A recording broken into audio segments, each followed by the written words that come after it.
What if I told you that the difference between being broke forever and building lasting wealth doesn't come down to luck, but to just a handful of decisions repeated over time? Let's travel back a few years and meet Michael. On the surface, he seemed to have it all figured out. A cool job in a bustling city, a great circle of friends, and a salary that most people would consider good. He was smart, creative, and full of potential. But beneath this polished exterior, Michael was trapped in a cycle he couldn't seem to break. A cycle that started fresh every 2 weeks with a single, thrilling notification. Your paycheck has been deposited. That notification was like a starting gun. For a brief, glorious moment, Michael felt rich. The anxiety that had been building for days would vanish, replaced by a wave of intoxicating possibility. His bank account, full and promising, wasn't a tool for building a future. It was a treasure chest waiting to be plundered.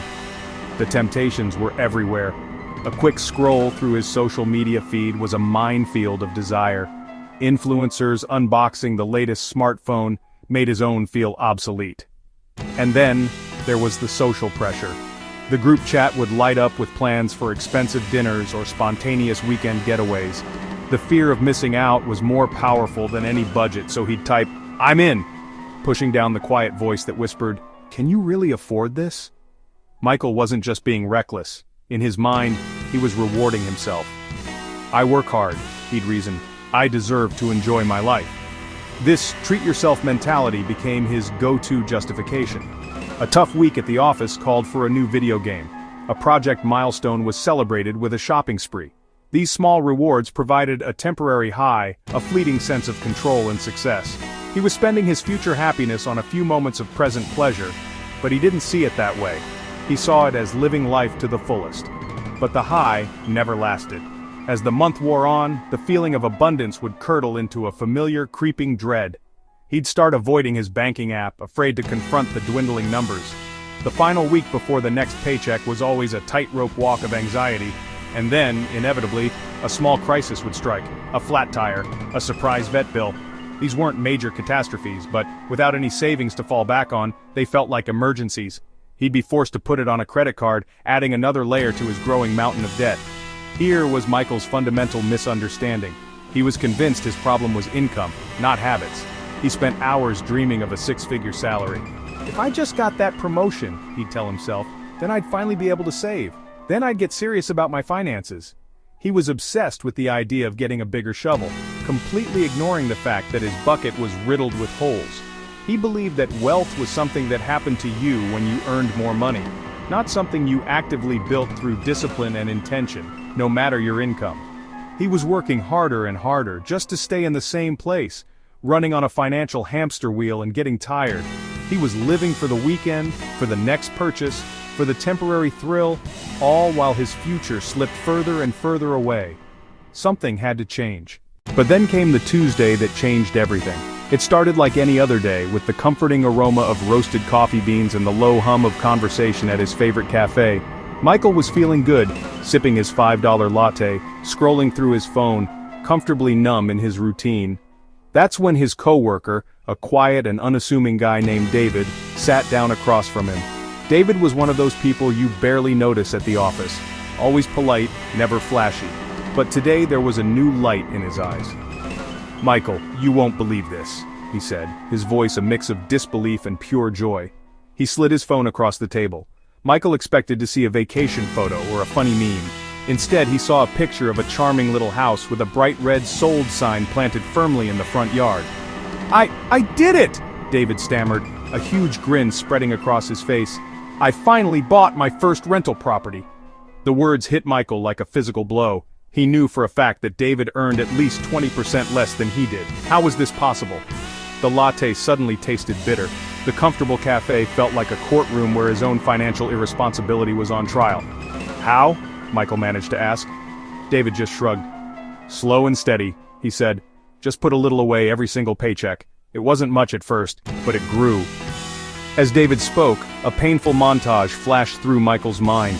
He saw the stream of money flowing out of his own account, the overpriced dinners to impress people he barely knew, the constant upgrades to the latest gadgets he didn't need, the designer clothes that hung in his closet. Each memory was a ghost of a squandered opportunity. In that moment, sitting across from his quietly successful colleague, Michael realized a devastating truth. His problem wasn't his income, it was his outcome. It wasn't about the size of his paycheck, but the lack of a plan for it. He had been confusing earning a good living with building a good life. The realization was a quiet, crushing weight. He wasn't just bad with money, his financial habits were a reflection of a deeper immaturity. The walk home was a blur. The city's vibrant billboards and dazzling shop windows, which once seemed so alluring, now looked like carefully crafted traps, designed to keep him exactly where he was, running on a treadmill of earning and spending. For the first time, he didn't feel envy for David, he felt a profound sense of shame for himself. But beneath the shame, a tiny, unfamiliar spark began to glow: determination. That night, Michael didn't turn on the TV or scroll through his phone. He sat in the quiet darkness, the silence amplifying the storm in his mind. This had to stop. This wasn't just about saving money anymore, it was about reclaiming his future. It was about choosing freedom over fleeting fulfillment. With a resolve he hadn't felt in years, he reached for a simple notepad and a pen. That night, fueled by regret but guided by a powerful new hope, Michael made a decision that would change the entire trajectory of his life. He created a simple system. Save 20% of every paycheck before spending a dime. Track every expense to kill money leaks. Invest consistently, even small amounts, instead of waiting for the right time. At first it was hard, saying no to impulse buys, skipping flashy upgrades. But within a year, he had built an emergency fund. Then, he invested in index funds and later bought a small rental property. His money started working for him instead of the other way around. 10 years later, Michael wasn't just surviving, he was thriving. His rental income covered his living expenses.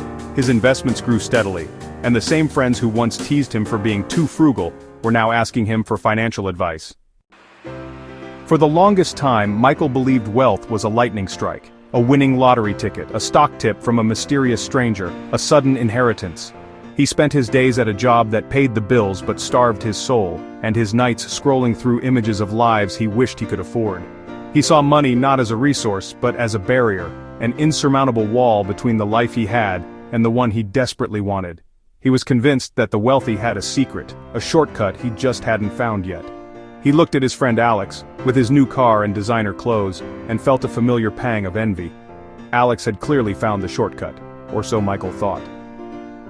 The illusion shattered one Tuesday afternoon. He saw Alex, not on a curated social media feed but in the harsh light of a coffee shop, head in his hands, surrounded by a sea of final notice letters and credit card statements. The flashy car was leased, the clothes were bought on credit, and the confident smile was a mask for crushing debt. In that moment, Michael didn't feel envy. He felt a chilling sense of clarity. Alex hadn't found a shortcut, he'd found a trap. Wealth wasn't about what you showed, it was about what you built. It wasn't about looking rich, it was about being secure. That single, sobering image was the catalyst for a profound internal shift. That night, Michael looked at the money in his bank account differently. It wasn't just for spending until the next paycheck arrived, it was potential. It was power. He finally understood the fundamental truth.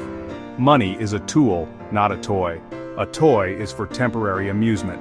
A tool is for construction. You can use a hammer to smash things, or you can use it, nail by nail, to build a house. For the first time, Michael decided he wanted to build. He didn't start by trying to earn more. He started by taking control of what he already had. He sat down, not with a sense of dread but with a newfound purpose, and created his first real budget. It wasn't a document of restriction, it was a blueprint for his future. He assigned every dollar a job, and for the first time a small portion was assigned the most important job of all, working for his future self. His first investment was laughably small, just $20. It felt insignificant, like planting a single tiny seed in a vast empty field. But he did it, and the next week, he did it again. He automated the process, a small, silent transfer from his checking account to his investment account. This was the beginning of a new habit, the most crucial one of all. He learned that consistent habits build wealth far more effectively than a high income ever could. He started a financial diet, not of starvation, but of mindfulness. He cut out the mindless subscriptions, the daily gourmet coffees, the impulse buys that provided a fleeting dopamine hit but left him with nothing to show for it. Each dollar saved wasn't a sacrifice, it was another seed planted for his future. The journey was not a sprint, it was a slow, methodical marathon. There were months the market went down and his small sapling of an investment seemed to wither. Doubt crept in. Was this even working? Then a real storm hit. His car broke down, requiring a costly repair that would have previously sent him spiraling into debt. But this time was different. He had been building not just an investment portfolio, but an emergency fund, a financial umbrella for rainy days. He paid the bill without borrowing a cent. It was a quiet victory, but perhaps his most significant. It proved the system worked. It proved he was no longer fragile, he was becoming resilient. Years passed. The small, consistent actions compounded. The tiny seed he had planted was now a strong, fruit-bearing tree. One day Michael logged into his account and saw something that made him stop breathing for a second. The earnings from his investments for that month, the passive income his money had generated all by itself, was enough to cover his rent. His money was now an employee, working for him 24/7, never calling in sick, never asking for a raise. This was the tipping point. This was freedom. Michael's story proves that the road to financial freedom isn't paved with lottery tickets or overnight windfalls. It's a path built brick by brick, through a fundamental shift in mindset. It's about understanding that every financial decision, whether saving, investing, or spending, plants a seed for your future. It's about building the right habits, sticking to a smart plan, and having the discipline to see it through, until the day comes when your money finally works harder than you do. And that is a lesson worth learning.